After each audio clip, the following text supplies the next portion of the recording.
कभी जानने की कोशिश की है ये जो बात बात पे डिप्रेशन एंजाइटी हो रही है, ये क्यों हो रही है? उसके रीज़न क्या है? क्या उसके रीज़न एक्चुअल में डिप्रेशन एंजाइटी ही है या कुछ और है? अगर आप भी अपनी लाइफ के डार्केस्ट डेज, बैड डेज या डिप्रेशन एंजाइटी वाले फेज से गुजर रहे हैं तो this video is for you. कभी कभी ऐसे होता है कि हम किसी कैफियत से गुजर रहे होते हैं या हमारे दिल में कोई बात होती है और कोई दूसरा पर्सन उसको अपने अल्फाज में बयान कर देता है, तो ऐसे लगता है जैसे उसने हमारी बात कर दी हो। ये स्टोरी शेयर करने का मतलब और मकसद ये है कि अगर आप भी लाइफ के इस डार्केस्ट फेज से गुजर रहे हैं तो शायद आप रिलेट कर सकें कि इस तरह होता है, जिसमें हमें हर चीज़ में लगता है कि बस हमें डिप्रेशन है, एंजाइटी है, हम उन चीज़ों से निकल नहीं पा रहे हैं और उन सब की वजह से हम बाकी जो चीज़ें होती हैं उनको नेगलेक्ट कर देते हैं। मैं अपनी सारी रामलीला तो नहीं सुना पाऊँगी, बट मैं छोटी सी स्टोरी शेयर करना चाहूँगी जो मैं फ़ील कर रही हूँ या शायद जिस चीज़ से मैं गुजर रही हूँ। मैंने अपना 100 डेज़ चैलेंज स्टार्ट किया एंड सक्सेसफुली उसको हिट भी किया, अल्हम्दुलिल्लाह। सब ठीक चल रहा था, but in spite of everything I feels like क्या मुसीबत है, ये क्या डिप्रेशन है, ये क्यों एंजाइटी हो रही है, बिला वजह की इरिटेशन, गुस्सा, किसी चीज़ में दिल नहीं लग रहा, कि कोई काम ढंग से नहीं हो रहा, किसी से बात करने का मेरा दिल नहीं कर रहा था। हर वक्त की जब लेजीनेस होती है ना, तो वो किसी वजह से होती है जिसको हम इग्नोर कर देते हैं। और फिर जो आप कर सकते हैं या जो आप खुशी से काम करते हैं, जब आप वो भी नहीं करना चाहते, हर टाइम ना अजीब सी परेशानी, अजीब सी एंजाइटी, अजीब दिमाग चलता रहता है, हर वक्त कुछ ना कुछ दिमाग में चलता रहता है।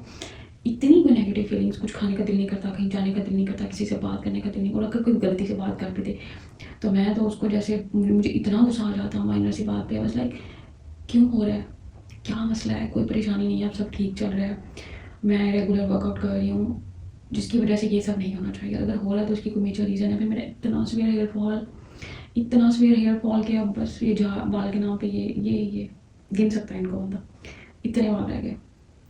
इसी सब में बहुत टाइम गुजर गया। One fine day I realise कि कहीं पे कुछ है जो नेगलेक्ट हो रहा है, कहीं पे कुछ है जो कॉन्टीन्यूसली डिस्टर्ब कर रहा है, आखिर ऐसा क्या है? बट एक चीज़ थी, इंसान को अपने आप पे फोकस खुद ही करना पड़ता है, और अपनी खामियां, अपनी हर चीज़ को जब आप देखते हैं, फिर आप देखते हैं कि मैं हूँ क्या, मैं हो क्या रहा हूँ, मैं हो क्या चुका हूँ, एंड मच मोर। फिर आपको बहुत सारी, इन शॉर्ट वर्ड में आप सेल्फ एनालिसिस करते हैं जब अपना, हमें दूसरों की बुराइयाँ, दूसरों की चीज़ें इतनी अच्छे से नज़र आती हैं, ऑन दी अदर साइड हम खुद को नहीं देखते। जब हमें ये सारी चीज़ें खुद की नज़र आने लग जाती है ना, फिर बहुत सारी प्रॉब्लम्स फिक्स हो जाती हैं। तो मैं माइनर सी बात पे इतना ओवर रिएक्ट कर रही थी।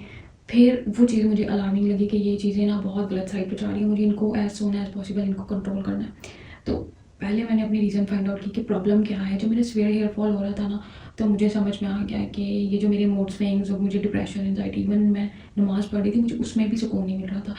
वो वो कंडीशन बहुत अजीब थी। फिर मुझे समझ में आ गया कि ये कोई और मसला है। वो मसला क्या था? Basically vitamin D deficiency as usual. मुझे 2 प्रॉब्लम बहुत होते हैं, एक पानी की कमी और दूसरा विटामिन डी की कमी। मतलब पता नहीं क्या मुसीबत। मुझे पता है विटामिन डी डेफिशिएंसी की वजह से मेरे साथ इतने सारे इश्यूज़ होते हैं। सबसे पहला इशू तो होता है हेयर फॉल का। जब मुझे ये समझ आ गया ना, I was like what rubbish यार, इतना टाइम वेस्ट कर दिया मैंने। इतना टाइम मैं ये समझती रही कि मुझे डिप्रेशन है, मेरी मेरी डाइट पुअर होगी, मेरी स्लीप पुअर होगी। इवन मुझे सोने के लिए एक घंटा रिक्वायर्ड होता था। मैं डिसाइडेड है ना कि मैंने आज 10 बजे सोना था, मैं 2 बजे से पहले तो सो नहीं थी, मुझे नींद ही नहीं आ रही होती थी। मतलब इतनी सफरिंग्स, इतना टॉर्चर मैंने बर्दाश्त किया। और जब एंड पे मुझे समझ में आया कि मेरा तो मसला ही विटामिन डी का है, सो मैंने इसकी मेडिकेशन जब स्टार्ट की तो वो ग्रेजुअली फ़र्क पड़ते अब जाके चीज़ें सेटल हुई हैं काफ़ी हद तक, अल्हम्दुलिल्लाह। अब वो सारी चीज़ें जो मैं पिछले बहुत टाइम से सफ़र कर रही थी, फेस कर रही थी, उनके साथ लड़ रही थी, वो सब ख़त्म हो गई। मैं बिल्कुल ठीक, खुश-बाश, अल्हम्दुलिल्लाह, मैं खुश थी। सारी चीज़ें ख़त्म हो गई, विटामिन डी का मसला ही ख़त्म हो गया। लेकिन मैं फिर भी कैरी ऑन उसको कर रही थी साथ-साथ। जब सारी चीज़ें फिक्स हो गई ना वंस, मैंने कहा अब ठीक है, अब रिकवर हो गया, अब इसको तो विटामिन डी को छोड़ देती हूँ, एंड सेकेंडली अब सब ठीक है, अब कोई परेशानी वाली बात नहीं है। सो मैंने अपनी डाइट को अच्छा किया, स्ट्रेस को मैनेज किया, कंट्रोल करने की कोशिश की। जहाँ पे माइंड में ओवर रिएक्ट करती थी, सब ठीक ऑटोमेटिकली भी हुआ, बट मैंने खुद को भी कंट्रोल करने के लिए बहुत बहुत प्रैक्टिस की, या ये समझ लें कि मैंने अपने साथ बहुत बड़ी जंग लड़ी है कि भाई नहीं, ओवर रिएक्ट नहीं करना, चीज़ों को सर पे सवार नहीं करना, उनको हैंडल करना, खुद को कंट्रोल करना है, हर चीज़ को एक्सट्रीम लेवल पे ले जाने से। तो वो मैंने किया। सब स्मूथ चल रहा था, मैं खुश हो गई। अच्छा अब ठीक है, अब सारे इश्यूज़ ख़त्म हो गए हैं। जब बैड डेज लाइफ में चल रहे होते हैं वो जल्दी जाते नहीं हैं, वो आपका सत्यानाश करके जाते हैं। मेरा तो वो हिसाब है कि एक मसला ख़त्म होता है, दूसरा आ जाता है, दूसरा आता है, तीसरा आ जाता है। तो लाइक दिस मेरे साथ यही चल रहा है। मैंने एक चीज़ रियलाइज़ की, हम के साथ हम दूसरों के लिए इतना कुछ कर रहे होते, but on the other side हम खुद के लिए कुछ भी नहीं कर रहे होते। इवन अपनी हेल्थ को हम इग्नोर कर देते हैं, जो सबसे इंपॉर्टेंट चीज़ है। तो मैंने अपने आप को इतना अप्रिशिएट किया कि और उस टाइम मैंने सर्वाइव किया, जिसमें एक चीज़ होती है ना, जैसे जैसे समझ लें कि आप जूता बिल्कुल टूटा होगा और आप उसको घसीट घसीट के चला रहे हैं। तो मैंने अपनी हेल्थ के साथ खुद को ऐसे ऐसे चलाया, अपनी प्राइवेट लाइफ में, अपनी वर्क लाइफ में, अपनी रूटीन की लाइफ में। मतलब बहुत मुश्किल फेज़ था। अगर आप विटामिन डी डेफिशिएंसी से गुजर चुके हैं या गुजर रहे हैं तो आपको उस कंडीशन का बहुत अच्छे से पता होगा। हमारे बहुत सारे इश्यूज़ इसलिए भी डिस्कस नहीं होते, उनको जल्दी रिकवर नहीं किया, क्योंकि हमें नॉलेज ही नहीं है, क्योंकि हमें अवेयरनेस ही नहीं है, हमें पता ही नहीं होता कि हमारे साथ प्रॉब्लम क्या चल रहा होता है। हम जा रहे होते हैं मशरिक़ और हमारा मसला मगरिब का होता है। तो इस तरह की बहुत सारी चीज़ें होती हैं। मैंने अपने आप को इतना अप्रिशिएट किया, मतलब कि यार उस टाइम सर्वाइव किया, उस टाइम बहुत कंट्रोल किया, उस टाइम खुद को फिर भी उस लेवल पे नहीं जाके लेके गई जहाँ पे उस कंडीशन में शायद इंसान चला जाता है। सडन क्या हुआ, ये बहुत मुश्किल है इस पर बात करना। आई मीन मेरे डार्केस्ट डेज में कोई भी ऐसा पर्सन नहीं है जिससे मैंने अपनी उस कंडीशन जो जो उस टाइम मेंटल हेल्थ इसको कह लें, क्योंकि मेंटली प्रॉब्लम विटामिन डी की वजह से फील होती है, mood swings, anxiety, depression and much more. तो मैंने किसी से भी बात नहीं की, इवन सबसे कट ऑफ, किसी से बात ही करने को दिल नहीं करता था। फ़ोन यूज, माइंडलेस स्क्रॉलिंग, कभी कर ली कभी नहीं कर ली, सबसे कट ऑफ हर टाइम। बहुत अजीब स्टेट थी वो। खैर कोई भी एक सिंगल पर्सन नहीं था जिससे मैं उस बारे में बात कर सकूँ या जो हेल्प आउट कर सके, या जो कभी ये कह सके कि नहीं you are brave, you can do this and all that. कुछ भी नहीं होता है, एट द एंड आपको खुद ही करना पड़ता है। और अच्छी बात है अगर आप अपने लिए खुद ही कुछ करते हैं तो आप दूसरों पर डिपेंड नहीं करते। जब आप दूसरों पर डिपेंड करते हैं तो फिर बड़े सारे मसले होते हैं। खैर सब ठीक हो गया, मैं खुश भी थी। फिर सडनली मेरा लॉस हो गया। एक जगह पे मैंने कुछ ही इन्वेस्ट किया था, मैं बहुत पॉजिटिव थी, इतनी होप थी मुझे। I was praying so hard, Allah ji please इसमें बरकत डाल दे, अल्लाह जी प्लीज़ सब ठीक हो जाए। नहीं हुआ, उसमें लॉस हो गया। पिछले कई दिनों से मुझे टेंशन से नींद नहीं आ रही थी, एंड स्टिल बहुत लेट हो गया, जाग रही हूँ। फिर टाइम आ गया, फिर रोना धोना, फिर सब कुछ। मैंने फिर बैठ के खुद को समझाया, यार इतना मुश्किल से खुद को ठीक किया। एक तो ये विटामिन डी का स्यापा नहीं मेरा मुक्ता जल्दी, मतलब पीछे ही पड़ गया है, और दूसरा तुम ठीक है माना लॉस हो गया, जो होना था वो हो गया, अब टेंशन लेके उसका कुछ नहीं किया जा सकता। तो यार अगर उस लॉस के बजाय बस वो जो मैंने इन्वेस्टमेंट की थी वो सक्सेसफुल हो जाती तो मैं कितनी खुश होती, मैं अल्लाह का शुक्र अदा करती, मैं तो खुशी से पागल हो जाती। और अगर वैसे नहीं हुआ जैसा मेरा प्लान था, वैसा हुआ जो अल्लाह का प्लान है, उसमें कोई अल्लाह की लाजमी बेहतरी होगी, तो यार यू मस्ट बी ग्रेटफुल। तुम क्यों मातम मचा के बैठे हुई हो, बस कर दो रोना धोना, I mean it's okay, no more that. ये सब करके फिर भी नुकसान है, एट द एंड तुम्हारा अपने ही, सेहत ख़राब होगी, फिर से वही जो फिर मसले शुरू हो जाएंगे। तो बहुत बेहतर है कि इन सब को कंट्रोल करो, सब्र करो और मूव ऑन करो। कुछ चीज़ें होती हैं अल्लाह की तरफ से आपके दिल और दिमाग में अल्लाह ताला डाल देते हैं। तो मुझे उस टाइम रियलाइज़ हुआ कि हम सिर्फ रोने धोने नेमतें भी तो बहुत सारी हैं, बहुत सारी ऐसी चीज़ें हैं जिनके लिए मुझे ग्रेटफुल होना चाहिए। और जो नहीं भी ठीक हुआ, जो मेरे अकॉर्डिंग, मेरी एक्सपेक्टेशंस के अकॉर्डिंग नहीं हुआ, तो दैट्स टोटली फाइन।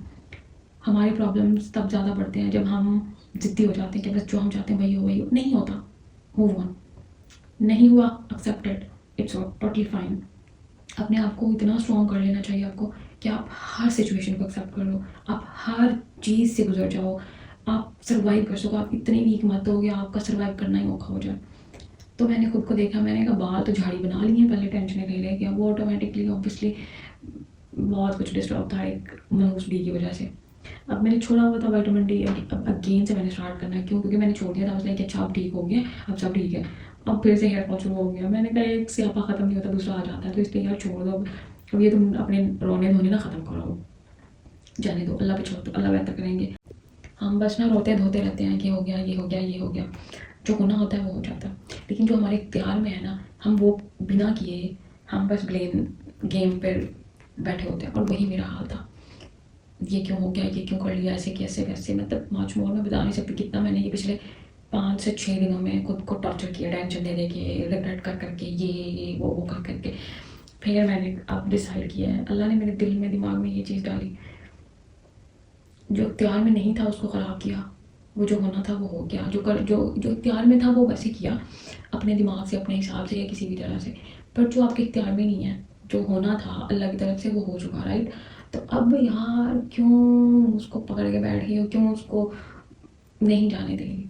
तो ऐसे करके किसी तरीके से इंसान को समझाना होता है। तो बस ऐसी ही चीज़ों से मैंने खुद को समझाया। वाज लाइक कि भाई मैं यही सोचूं, अगर मैं खुश होती है, अगर मेरे हिसाब से चीज़ें चल रही होती जैसे मैंने सोचा था, तो मैं शायद इस तरह नहीं होती।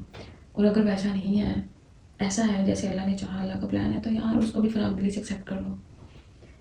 सो इतनी कहानी, इतनी खिचड़ी सुनाने का मतलब ये है कि जब कभी आपको लाइफ में, आप लाइफ के डार्केस्ट बैड डेज या फिर कुछ भी कह लें, उस तरह के टाइम से गुजर रहे हैं जिसमें से शायद आपका सर्वाइव करना भी मुश्किल है, तो डोंट फॉरगेट कि सब कहीं ना कहीं किसी ना किसी तरह से लड़ रहे होते हैं अपने आप के साथ, हालात के साथ, अपनी हेल्थ को लेके। हम बहुत सारी ऐसी चीज़ों की टेंशन ले लेके अपनी हेल्थ को ख़राब कर लेते हैं, और फिर हमारे मसले डबल हो जाते हैं हमारी हेल्थ को लेके। क्यों? क्योंकि स्ट्रेस, एनजाइटी, डिप्रेशन, ये सब हमारी हेल्थ पे डायरेक्ट इम्पैक्ट करता है, हमें डायरेक्ट हिट करता है, जिसकी वजह से उस टाइम नहीं पता चलता, बट बाद में इतने सारे प्रॉब्लम्स हो जाते हैं कि हमें समझ ही नहीं आता हमारे साथ हो क्या रहा है। तो सेम मेरे साथ भी ऐसा ही था। ये मुझे लगा कि मैं लाजमी शेयर करूँ, अगर कोई इस फेज़ से, कोई इस टाइम से, कोई ऐसी चीज़ों से गुजर रहा है, तो आप प्रॉब्लम को देखें, प्रॉब्लम कहाँ है। अगर वो प्रॉब्लम आपकी हेल्थ से रिलेटेड है तो उसको सॉर्ट आउट करने की कोशिश करें, इनिशियल स्टेज पे उसको रिकवर कर लें, बहुत बेहतर है। अगर नहीं कर सकते तो उसको ग्रेजुअली लेके चलें, अपने आप के साथ, अपने साथ इतने अच्छे से पेश आएँ जैसे आप दूसरों के साथ आते हैं, जैसे आप दूसरों का ख्याल रखते हैं, दूसरों से प्यार से पेश आते हैं, दूसरों के लिए कुछ भी करने को हम तैयार हो जाते हैं। तो खुद को भी ऐसे ही प्रायोरिटी लिस्ट में रखें, खुद के साथ भी उतना ही काइंड रहें, खुद का भी उतना ही ख्याल रखें, ताकि आपकी जो प्रॉब्लम्स हैं वो कंटिन्यू